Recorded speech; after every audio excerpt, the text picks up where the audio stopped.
بسم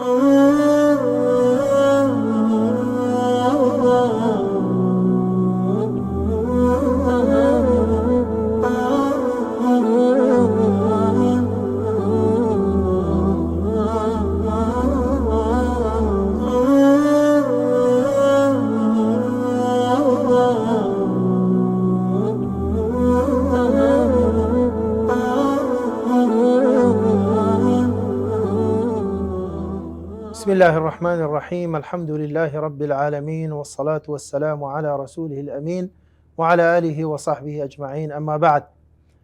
بەڕێزان خۆشەویستان، گەشتێک لەگەڵ فرموودە لەگەڵ بەرنامەیەکی نوێ و بابەتێکی نوێ بە پشتیوانی خوای گەورە دەست پێ دەکەین لەسەر قسەکردن لە منهەجی شوێنکەوتووان تابعین لە سنەتی پێغەمبەر لەگەڵ خودی پێغەمبەر صلی الله علیه و سلم لەگەڵ فرموودەکانی پێغەمبەر درودی خوای لەسەر بێ. دوای کە بە دوور و درێژی لە بەرنامەکانی پێشتر باسی سەردەمی هاوڵانمان کرد، با بین بزانین لە سەردەمی دوای سەردەمی هاوڵان، سەردەمی تابعین شوێنکەوتووان چی ڕوویدا، چی جیاوازیەک هەبوو، چی تایبەتمەندیەک هەیە، چی ڕووداوی گەورە هەبووە کە پێویست بکرێت کە هەندێک گۆڕانکاری بەسەر ئەو منهەجەدا بێت کە سەحابە لەسەری بوون، کە بەڕاستی ئەوە یعنی ئەو شتانە گرنگە ئینسان بزانی بۆ ئەوەی دەرکەوی کە بەڕاستی ئەوانە چەند پەروژ بوون بۆ ئەوەی کە فەرموودەکانی پێغەمبەر صلی الله علیه و سلم وەکو خۆی ڕیوایەت بکرێ، وەکو خۆی بگازرێتەوە، وەکو خۆی مامەڵەی لەگەڵ بکرێ، بڵێن بپارێزرێت و بگەیندرێت، ڕیوایەت بکرێت. ئەمە یعنی ئەو ڕووداوانە کە ڕووداوی گەورەی مێژوویین کە کاریگەری هەبووە بەڕاستی لەسەر کوێنیەتی مامەلەکردنی مسلمانان، ئیمانداران، زانایان لەو سەردەمانە لەگەڵ فەرموودەکانی پێغەمبەر درودی خوای لەسەر بێ. بۆیە بەڕێزان، ئێمە دیسان بڵێن بە چەند خاڵێک باسی ئەم بابەتە دەکەین. ئەو ڕووداوانە چی بوون کە ڕوویدان لە سەردەمی تابعین کە ئەم ڕووداوانە بوون بە هۆی ئەوەی کە شوێنکەوتووان، زانایان بە شێوازێکی تر مامەلە لەگەڵ فەرموودەکان و لەگەڵ خودی ڕاویەکانی ئەوانەی کە فەرموودەیان دەجێڕەوە بکەن. خاڵی یەکەم بەڕێزان ئەویش ئەوەیە کە بەڕاستی لەو سەردەمە ینی زۆر فرقە و تائیفە و جەماعەت و بڵێن ینی ئەوانە بە دەرکەوتن کە دوای شەهیدبوونی ئیمامی عوسمانی کوڕی عەفان طبعاً بە موامرەیەکی جوولەکە لە ئەساسەوە کە هەل لە سەردەمی پێغەمبەر صلی الله علیه و سلم کە ئەوان لە پلاندا بوون بۆ ئەوەی کە ڕووناچی ئاینی پیرۆزی ئیسلام بکوژێنەوە و لە ناوی ببن، بەڵام ئیتر خوای گەورە بڵێن پشتیوانی پێغەمبەر بوو صلی الله علیه و سلم و پێغەمبەری پاراست و دوای ئەوە مسلمانان و سەحابە و لە سەردەمی ئەبوبەکر و سەردەمی عومەریش یعنی هەر کوبی بڵێن ئەوان توانیان کە دوور بێخنەوە لە سنەت و لە فەرموودەکانی پێغەمبەر صلی الله علیه و سلم. بەڵام وەکو گوتمان لە دوای شەهیدبوونی ئیمامی عوسمانی کوڕی عەفان و پەرتەوازی ئومەتی ئیسلامی لەو سەردەمە و دەرکەوتنی چەندین گروپ و تائیفە و فرقە و جەماعە و کە لە ڕووی عەقیدەییەوە بەڕاستی گومڕابوون، دوورکەوتنەوە، انحراف ڕوویدا لە فکر و لە فەلسەفە و لە دین و لە منهەج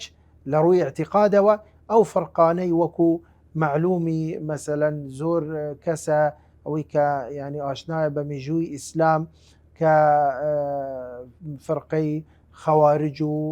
شیعە و ڕافیضە و مرجئە و معتەزیلە و جەهەمیە و قەدەریە و هەتا دوای ئەو فەرقانە. بەڕاستی کاتی کە ئەم فەرقانە بە دەرکەوتن، یعنی لەو کاتە بڵێن دروستکردنی فەرموودە و بڵێن دانانی فەرموودە و دروکردن بەزار پێغەمبەر صلی الله علیه و سلم سەری هەڵدا، لەو سەردەمە سەری هەڵدا و دەتوانین بڵێن هۆکاری یەکەم لەبوو دانانی فەرموودە، ینی دانانی حەدیث بە درو و بەزار پێغەمبەر صلی الله علیه و سلم بەهوکاری ئەم فرقانە و ئەم تائیفانە کە هەر یەک لەوانە هەوڵیاندا چ بکەن هەوڵیاندا فەرموودە دابنێن فی سەبیل ئەوەی کە خەڵک بۆ خۆیان ڕابکێشن فەرموودە دابنێن لەو بارەوە لەو فکرەوە ئەوەی کە نزیکی فکرە و منهەج و فەلسەفە و بڵێن بیر و ڕای خۆیان بی یعنی طبعا دەیانزانی کە بەعام خەڵکێکی دیندارە خەڵکێکی مسلمانە یعنی کاتی هەتا سبەین ئەگەر قسەیەکی بوو بکەی بەڵام ئەگەر نەڵی ئەمە فەرموودەیە ئەمە حەدیثە یان ئەمە ئاەتە خەڵک بڕوای پێناکە بۆیە جورئەتیان بە خۆیاندا ئەو فرقانە ئەو تائیفانە بۆ ئەوەی کە بەڕاستی حەدیث دابنێن بە درو بەزار پێغەمبەر صلی الله علیه وسلم طبعا و لە ڕووی اعتقادەوە بۆ ئەوەی منهەج و فەلسەفە و بیر و ڕای خۆیان بەڵاو بکەنەوە خەڵک بوو لای خۆیان ڕاکێشن بۆیە تەنانەت یعنی ئەو فرقانە بە حەلالیان دەزانی بەلکو یعنی بە واجبیان دەزانی کە ئەوان هەلسن بەو کارە قێزەونە و بەو کارە تاوانە بەو تاوانە گەورەیە بەو کارە ناشرینە کە بەڕاستی ئەمە دوور بوو لە سەردەمی سەحابە ئەم شتە نەبووە ئەبەدەن یعنی میسقالە زەڕەیەکیش کەس گومانی لە یەکتریان نەبووە یعنی لە نێوان خۆیاندا کە خوا نەخواستە کەسێک بە دروغ قسەیەک بجێرتەوە بەزار پێغەمبەرەوە درودی خوای لەسەر بی بۆیە محەممەد بن سیرین کە یەکێکە لە ئەئیمەی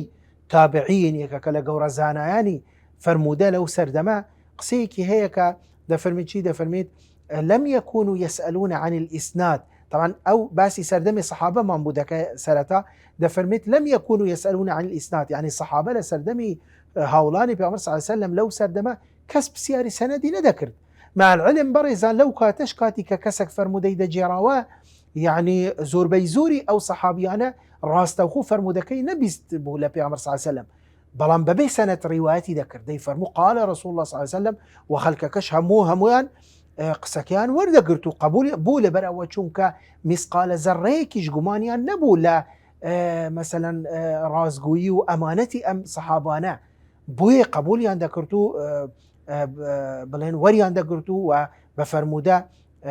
حسابیان دەکرد بەڵام دەفەرمێت لەم یەکونوا یەسألون عن الإسناد کە باسی سەردەمی سەحابە دەفەرمێت فەلەما وەقعت الفتنە بەڵام کاتی کە فتنە ڕوویدا مەبەستی پێ وەکو گوتمان دەرکەوتنی ئەم تائیفە و فرقە و ئەم جەماعاتانە و ئەو وەکو بڵێن ئەو کەسانەی کە درویان بەڵاو کردەوە بە ناوی پێغەمبەر صلی الله علیه وسلم لە دوای شەهیدبوونی ئیمامی عوسمانی کوڕ عەفان فلما وقعت الفتنة قلنا لهم سموا لنا رجالكم گوتیان ئەم سەردەمە ڕوویشت کە ئێمە هەر قسەیەک بجێڕینەوە بەبێ ئەوەی مەسەلەن کە بەسەنەت بەبێ ئەوەی کە بزانین لە چێت بیست چێ بووی جێڕایتەوە بۆیە بەڕێزان یعنی پێغەمبەر درود خوای لەسەر بی فەرموودەیەکی صحیحی هەیە کە ئیمامی مسلم ڕیوایەتەکە کە سبحان الله ئەمەش یەکێکە لە بەیینات النبووە یەکێکە لەو فەرمودانەی کە بەڵگەیە لەسەر پێغەمبەرایەتی پێغەمبەر درود خوای لەسەر بی یەکێکە لەو فەرمودانەی کە باسی سەردەمی دوای سەردەمی خۆی دەکە کە باسی غەیبەکە یعنی یەکێکە لەو فەرمودانەی کە باسی کاتێک دەکە سەردەمێک دەکە کە لە دوای وەفاتی ئەو خەلکانە دەرەکەون کە فعلەنیش لە واقعدا لە حەقیقەت ئەو فەرمودەکە بڵێن هاتە جێ قسەکەی پێغەمبەر صلی الله علیه وسلم هاتە جێ کە پێغەمبەر صلی الله علیه وسلم لەو فەرمودەیە کە ئیمامی مسلم ڕیوایەتەکە فەرمودەیەکە صحیحە دەفەرمێت يكون في آخر الزمان دجالون كذابون يأتونكم من الأحاديث بما لم تسمعوا أنتم ولا آباؤكم فإياكم وإياهم لا يضلونكم سبحان الله زانە پێغەمبەر صلی الله علیه وسلم چون تەنەبوئی کردووە یعنی تەوەقعی کردووە لەو سەردەمی خۆی چووکە پێغەمبەری خوا بووە پەیامی خوای بۆی داد وحی بووە قسەکانی لە خۆیەوە قسەی نەکردووە بۆیە کە ئەم پێشبینیە کە دەکە پێغەمبەر صلی الله علیه وسلم دەفەرمێت يكون في آخر الزمان لە کۆتایی زەمان کۆمەڵە کەسانێک دەرەکەون دەجالن دروزنن دێن حەدیثتان بوو دەهینن کە نەخوتان و نەباب و باپیریشتان ئەم حەدیثانەتان بیستووە فإياكم وإياهم ئاگاتان لەوانە بی ئاگاتان لە خۆتان بی دوورکەونەوە لەوانە چونکە ئەوانە بەڕاستی گومڕاتان دەکەن ئەگەر بێت و ئێوە بەجێ ئەوانە بکەن و یان بە شوێن ئەوانە بکەون بۆیە بەڕێزان بزانە هەلەو کاتە ئەمە ڕووداوەکی گەورەیە بۆیە لەو کاتە پێویست بەوە دەکرد بەڕاستی فعلەن کە شوێن کەوتوان منهجەکە وەکو منهجی سەحابە نەبی. گوتمان منهجی سەحابە لە سەردەمی هاوڵان هەر کەسێک حەدیثێکی بجێڕا بووە لە پێغەمبەر صلی الله علیه و سلم لەیان نەدەپرسی، لەیان یعنی دەگوت کاوەرە ئەتوو لە چێت بیستیە چێ بووی جێڕایتەوە بوو لەبەرەوە چووکە متوانەیەکی تەواو لە نێوان ئەواندا هەبوو درو نەبوو، زۆر لەوە گەورەتر و لەوە پیرۆزتر و لەوە بەرزتر بوون بۆ ئەوەی کە خوانە خواستاریەک لەوانە بچی بە درو. یعنی تەنانەت ئێمە پێشتریش باسمان کرد، یعنی حەدیثێ وە هەبووە وەکو ابن عباس کە دەفەرمێت من زیاتر لە 30 سەحابیم دەبیست ئەو جا دەمجێراوە. یعنی چجا ئەو بچی درو بکە بەزار پێغەمبەر صلی الله علیه و سلم، یعنی ئەوەندە بە ترس و لەرزەوە بە وردی بە دەقیقی بە یعنیان حەدیثێک 5-6 جا 7 جا زیاتر دەیان بیست ئەو جا دەیان جێراوە. کەواتە چۆن ئێمە گومان لەوانە بکەین کە بچین درو بکەن بەزار پێغەمبەر صلی الله علیه و سلم؟ درو زۆر دوور بوو لەوانە. بەڵام لە سەردەمی تابعین وەکو گوتمان کە ئەم فرقانە دەرکەوتن، بەڵێ ئەو وەختی پێویست بەوە دەکرد کە حەدیث لە هەموو کەسێک وەرنەگیرێ. وەکو بەڕێزان وەکو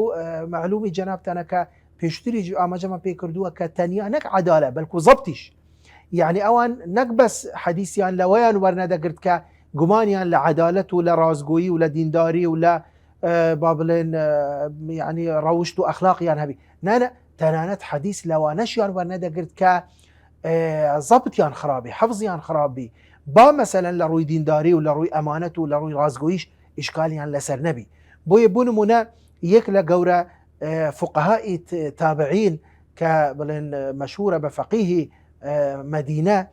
عەبدوڵڵاه بن ذەکەوان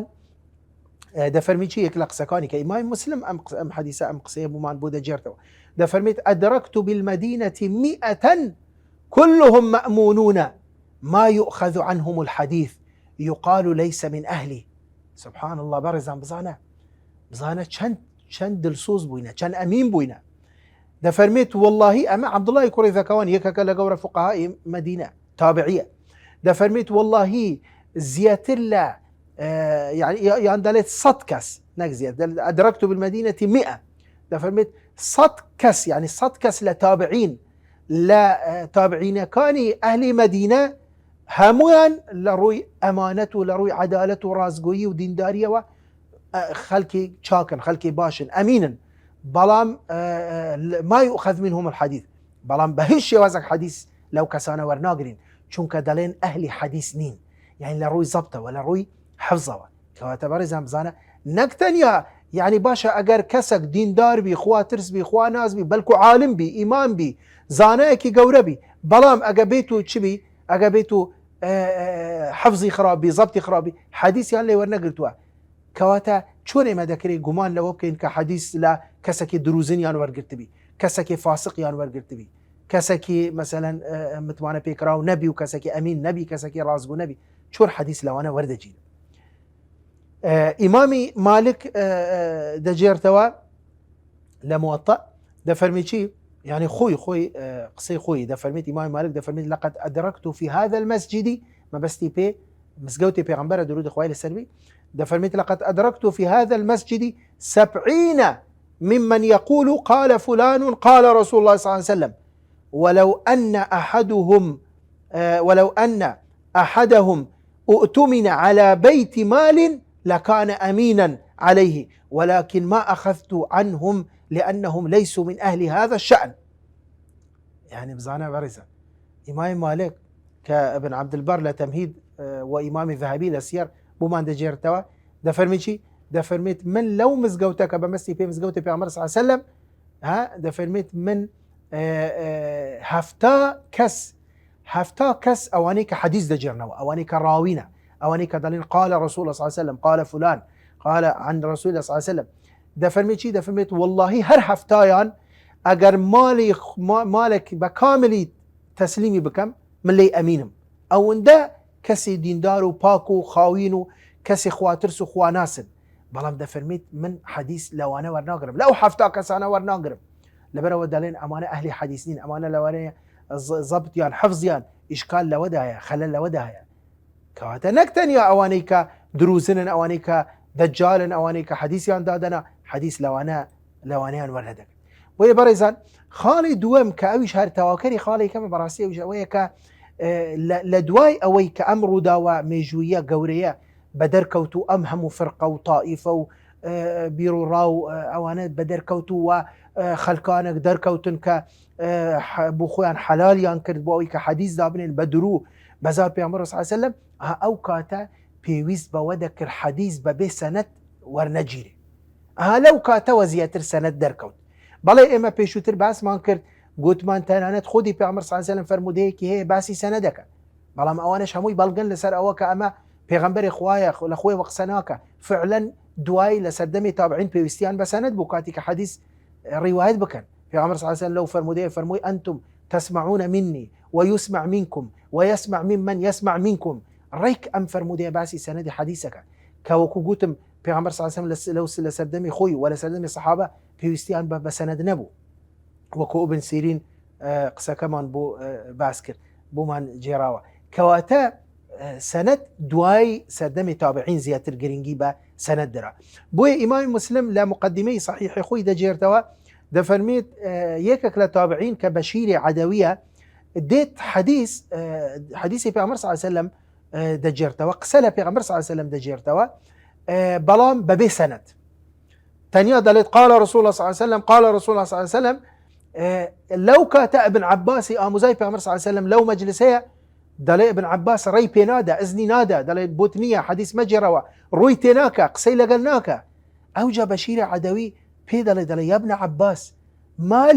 مالي لا أراك تسمع لحديثي أحدثك عن رسول الله صلى الله عليه وسلم ولا تسمع. وەکو بڵێن پێی غەریبە پێی سەیرە. بەشیری عەدەوی دەفەرمێت ئەی عەبدوڵای کوڕی عەباس ئاموزای پێغەمبەر صلی الله علیه وسلم، یعنی هەرێ خێرە من حەدیثی پێغەمبەر صلی الله علیه وسلم بۆت دەجێڕمەوە، پێت دەڵێم پێغەمبەر صلی الله علیه وسلم فەرمووی ئەتوو جێ لە من ڕاناگری، ئەتوو گرنگی بە من نادەی. ئەوجا پێغەمبەر صلی الله علیه وسلم ابن عباس فەرمووی چی؟ ابن عباس لە وەڵامی بەشیری عەدەوی فەرمووی إنا كنا مرة إذا سمعنا رجلا يقول قال رسول الله صلى الله عليه وسلم ابتدرته إليه أبصارنا وأصغيه إليه آذاننا فلما ركب الناس الصعب والذلول أصبحنا لا نأخذ إلا ما نعرف. دەفەرمێت کاکە من کە ئێستا قسەت لەگەڵ ناکەم، ڕوت تێ ناکەم، گرنگیت پێ نادەم، جێت لێ ڕاناگرم، کاکە ئێمە سەردەمانێک هەبوو کاتی کە دەمان 20 کەسێک دەڵێت قال رسول الله، ئێمە لەو کاتە ئەگەر 1001 ئیشمان هەبوو وەزمان لە هەموو ئیشەکان دەینا، ئەگەر ڕوومان لە جێتر بوو ڕوومان لەو کەسە دەکرد،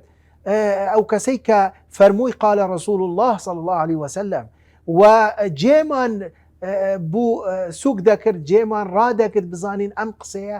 چییە کە پێغەمبەر صلی الله علیه وسلم فەرمووی. پێغەمبەر صلی الله علیه وسلم بوو لەبەرەوە چونکە متمانەیەکی تەواومان هەبوو ئەو باسی سەردەمی سەحابە دەکە. دەفەرمێت بەڵام ئێستا هەتا سبەینێ بە من بڵێ قال رسول الله صلی الله علیه وسلم ڕوت تێ ناکەم، جێت لێ ڕاناگرم،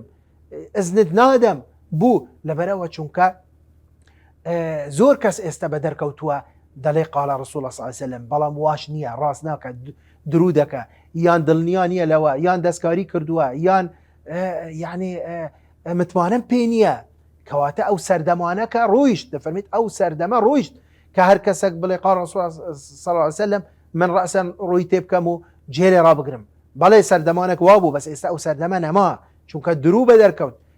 نشأت حركة الوضع في الحديث، بڵێن حرەکەی دروستبوونی حەدیث و حەدیثی مەوزوع و بەدرو بەزار پێغەمبەر صلی الله علیه وسلم، جورئەت بە خودان، قسە جێرانەوە لە پێغەمبەر صلی الله علیه وسلم بەبێ ئەوەی کە تەثەبوت بکە، ئەوانە ئێستا زۆر بووە، بۆیە متمانە نەماوە، ئەو متمانەی جاران نەما. عەبدوڵڵاهی کوڕی مبارەک ڕەزامەندی خوای لەسەر بێ یەکێکە لە گەورە عولەمای حەدیث کە کاتی کە باسی سەنەدمان بوو دەکات دەفەرمێت چی؟ دەفەرمێت الإسناد من الدين، الإسناد من الدين ولولا الإسناد لقال من شاء ما شاء. دەفەرمێت ئیسناد سەنەد جێرانەوەی حەدیث لە ڕێی ڕاویەکان بە سەنەد ئەمە ئەسڵی دینە، ئەمە یەکێکە لە تایبەتمەندیەکانی دین. کاکە ئەگەر ئیسناد نەبی هەر کەسێک لە خۆیەوە هەر قسەیەک دەکات، هەر شتەکاتە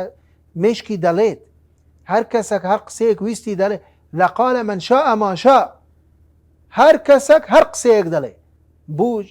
ئەگە بەبێ سەنەد بی. بەڵام ئێمە کاتی کە قسەیەک لە هەموو کەسێک وەرنەگرین ئیلا بە سەنەد نەبی، لە ڕێی ڕاویەکانی متمانە پێکراو نەبی، بە سەنەدی متصل نەبی، ئەو وەختی خەڵک جورئەت ناکە، خەڵک يعني او وقتی اگر زانیش مان حدیثك خللك هي اشكالك هي ردي دكينوا لقسي كتر دا عبد الله كوري مبارك ده فرميت بيننا وبين القوم القوائم اما لنيوان اما ولنيوان قوم يعني لنيوان او كسانيك حديث كان مان يعني حديثي بأمر صلى الله عليه وسلم دجرنا قوائم يعني عمود استون حلقة وصل لنيوان مولى نيوان بأمر صلى الله عليه وسلم. إمام السفياني الثوري ده فرميت الإسناد سلاح المؤمن إذا لم يكن معه سلاح فبأي شيء يقاتل. ده فرميت سنة إسناد چەکی ئینسانی ئیماندارە ئەگەر کەسێک چەکی پێ نەبی بەچی شەڕ بکە بۆیە ئێمە کاتی لێرە کاتی باسی حەدیثە صحیحەکان دەکەین کە نابی یەکێک لێرە بۆ من هەستیتەوە بڵێتن وەڵاو جا بوخاری لە 256 وەفاتی کردووە چۆن دەکرێت من متمانە بە حەدیثەکانی بوخاری بکەم ئەم قسەیە ڕاستە ئەگە بوخاری بەبێ سەنەد حەدیث ڕیوایەت بکە بەڕێزە بەداخەوە زۆر کەس هەیە کە خۆی زۆر بە ڕوشنبیریش دادەنێ و خۆ زۆر بە دیندار و يعني زۆر بە زاناش حساب دەکە ئەم قسانە دەکە هەر حەدیثێک بە دڵی نەبی ڕەدی دەکەتەوە با کۆی گشتی ئومەت قبولی کردبی دەڵێ با صحیحەینیش داهاتبی با بوخاری مسلمیش ڕێوایەتیان کردبی بوخاری 256 کۆچی دوایی کردووە خۆ سەحابی نییە کەس نەیگوتووە سەحابیە بەس خۆ بوخاری لە خۆیەوە حەدیث ناجێتەوە خۆ بوخاری ناڵێ قال رسول الله صلى الله عليه وسلم بوخاری بە سەنەدی صحیح حەدیث لە شیوخی خۆی وەریگرتووە ئەو لە شیوخی خۆی بە سەنەد حتى دقت الصحابي تابعي وصحابي حتى دقت في عمر صلى الله عليه وسلم زانان او حديثانا هموان لفلتري داوا او همو زانستانيان داناوا او همو تايبت منديان كردوا او همو مرجعان داناوا كواتا سند زور قرنقا يكا كلا تايبت منديكاني هيني بيروسي اسلام امام شعبة ده فرميت كل حديث ليس فيه حدثنا واخبرنا فهو مثل الرجل بالفلاة معه البعير ليس له خطام ده فرميت هر حديثك اگر حدثنا واخبرنا تيدانا بي يعني سندي تيدانا بي هر كسا كلا خويا وبلد پیغمبر صلى الله عليه وسلم فرموي ده فرميت او كسا وكو او بياوية كلا بيابانك بي حوشترك يعني هسبكي هي هسب حوشتر چونك بخاوي درود بلام هسب چونك خيرها سريع هەسپەکی پێە بەڵام هیچ پەتی لە ملی نەکردووە ئەو هەسپە چۆن دەتوانی بگری چۆن دەتوانی زاڵبی بەسەری چۆن دەتوانی لەسەری سواربی چۆن دەتوانی بەزری نەکە هیچ پەتێکی پێ نەبی بەدەست نەیگری لەو بیابانە فرەوان و گەورەیە بۆ یەکەواتە ئەو بیابانەیە کە هەموو ئەو هەموو فەرمودەیە هەیە ئەو هەموو فەرمودەیە دەجێردرێتەوە ئەگەر سەنەد نەبی چۆن دەزاندرێ بە چی جیا دەکرێتەوە فرمودي صحيح ولا قال فرمودي لاواز بوي ابن سيرين وكو قدمان محمد بن سيرين هيك كلا قورا مي تابعين ده فرميت ان هذا العلم دين فانظروا عمن تاخذون دينكم ده فرميت اتو احكامي يعني بلن ايات وحديث دينا ام زانس بريتيه لقران وحديث دينا ده فرميت دينش اتو بزانه لچه ورگري اخر ناكري انسان دين لها مكسور بگري اخر داكري كسك دين لا كسكي غير بسبوري شريعه وبسبوري احكام شريعه ودين ور بگري داكري كسك بجتلاي مسيحيه كفير دين اسلام بي بجتلاي جولكيه كفير اسلام بي تنانت بجتلاي مسلمانك بس شارع ثانيه لا اسلام بشي فير احكام اسلام بي هناكري برزه بوي إمامي أوزاعيش قسيكي جواني هذا فرميت ما ذهب العلم ما ذهاب العلم إلا ذهاب الإسناد ما ذهاب العلم إلا ذهاب الإسناد يعني أو كساقر علمكي دينكي سندي تدانبي هر قسيكي بيستي بدين حسابك تلاقي أما علم نية علم نية أقر سندي لقل نبي بولي براوة شنك أو علماء إما باسي قرآن وسنة دكين القرآن والسنة إما خلا سردمي پیغمبرين صلى الله عليه وسلم خلا سردمي صحابنين باشا يعني إمام شعبة ده فرمي شي ده فرمي زور كس تشبيهي سندي ده كبشي سند بوي كأجر خانوك ببي ديوار سقفك ببي ديوار آخر سقف ببي ديوار خوي دقري رادا وستي نخير يعني خانوك ببي سقف كسدتواني لو خانويا بجي اما شويه يعني كواتا امانه متلازمي يكترن اوانا تشين مترابطه يكترن اوانا بيونديان بيكتر ويا ڕاستەوخۆ بۆیە بەڕاستی مەسەلەی سەنەد ئیسناد لە دین یەکەکە لە تایبەتمەندیەکانی ئاینی پیرۆزی ئیسلام. ئینسانی مسلمان دەبی فەخر و شانازی بەو بکە، نەک بەداخەوە کە زۆر کەس پێی شەرمە یان گومان دەختە سەر منهجی زانایان و منهجی ئەهلی حەدیث و ابن حەزمی ظاهری ڕحمەتی خوای لێبی لە کتابی الملل والنحل قسەیەکی جوانەکە دەفەرمێت من گەڕام لە ئاینی جوولەکە هەمووی گەڕام، دەفەرمێت ئەوانەی کە تەلمود و تەوراتیان نوویسیتەوە ئەوەندە لە سەردەمی موسا عەلەیهی سەلام دوور کەوتینەوە، دەفەرمێت ئەزیەد من 30 عەصر، دەفەرمێت زیاتر لە 30 عەصر 30 سەردەم ئەوانەی کە تەورات و تەلمودیان نوویسیتەوە زیاتر لە 30 سەردەم لە دوای سەردەمی موسا عەلەیهی سەلام هاتوون. ئەوجا دەڵێن موسا عەلەیهی سەلام ئەوهای کرد، ئەوها بوو، ئەوها ڕۆیشت بەبێ سەنەد. باشە تو چوزانی خۆ تو لەگەڵ موسا نەبووی عەلەیهی سەلام، خۆ تو لە سەردەمی ئەو نەژیاوی، 30 سەردەم لە مەسافەیە لە نێوان تو لە نێوان ئەو. هیچ باشە چۆن دەکرێت بڕوا بەو قسانە بکرێ بەبێ سەنەد؟ ئەوجا دەڵێ کاتی کە گەڕامە سەر ئاینی مەسیحی بووم دەرکەوت لە هەموو ئاینی مەسیحی یەک حەدیثیان هەیە کەس بە سەنەد ڕیوایەتەکەن لە بابی تەحریم الطلاق کە طلاق حرامە لە دینی ئەوان، کە هەیەک حەدیثیان هەیە، یعنی ئەمە قسەی ابن حەزم دەفەرمێت یەک حەدیثم دۆزیوە کە بە سەنەد ڕیوایەتیان کردووە. ئەویش چییە؟ ئەویش دەڵێت یەک لە ڕاویەکان کەذابە، دروزنە، یەک لە یعنی خۆزگا ئەو سەنەدەش هەر نەبوو. سەنەدی لو چییە؟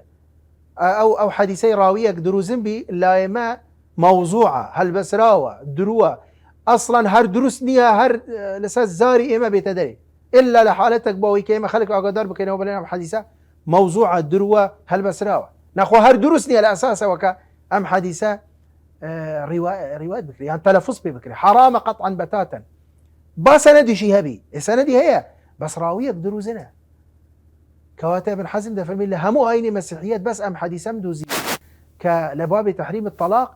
سەنەدی هەیە، ئەویش سەنەدەکەی هەر نەبوو باشتر بوو چونکە ڕاویەکی دروزنی تێدا. بۆیە دەفەرمێت سەنەد ئیسناد یەکێکە لە تایبەتمەندیەکانی ئاینی پیرۆزی ئیسلام. خۆ ئەگەر پێش ئیسلامیش هەندێک ئەوە قەول و قسە و هەندێک خەڵک و ئەوانە بە ڕیوایەت هاتبن، جیاوازیەکەی چییە لەگەڵ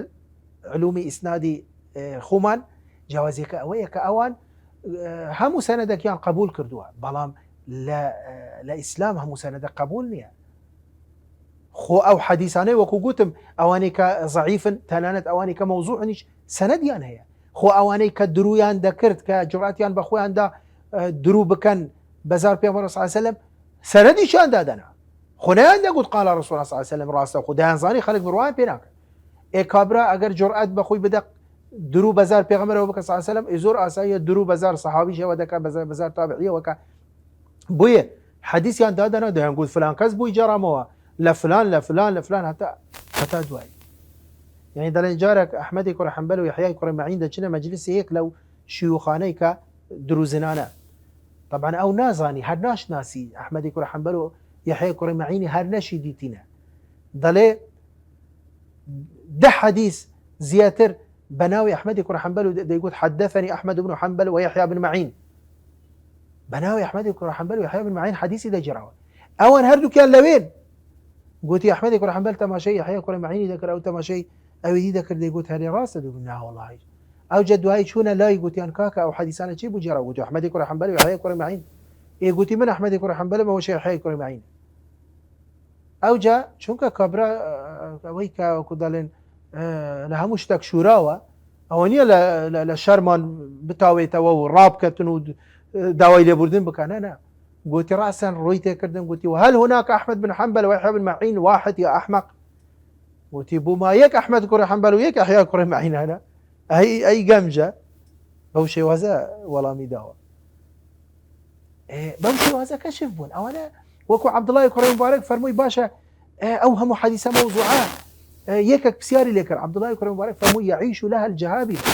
هكا خمخو قورة زانيان خليكي حديث موضوع شيء هرزور آسانة كشف كردني أجر حديث صحيح وحسن جيان كرتوا يعني حديث موضوع لا سريان تيبربي وی بەڕێزانە ئێمە ینی کاتمان تەواو بوو ئینشاءالله بە پشتیوانی خوای گەورە ئێمە لە بەرنامەکانی داهاتووش ئەو چەند خاڵەی کە ماوە کە پەیوەندی بە منهەجی شوێنکەوتوانە لە حەدیث چۆنێتی مامەڵەکردنی ئەوان ئەو گۆڕانکاریانەی کە ڕوویدا لە سەردەمی تابعین إن شاء الله تعالى درجة بخسكان ما ددين وآخر دعوانا الحمد لله رب العالمين.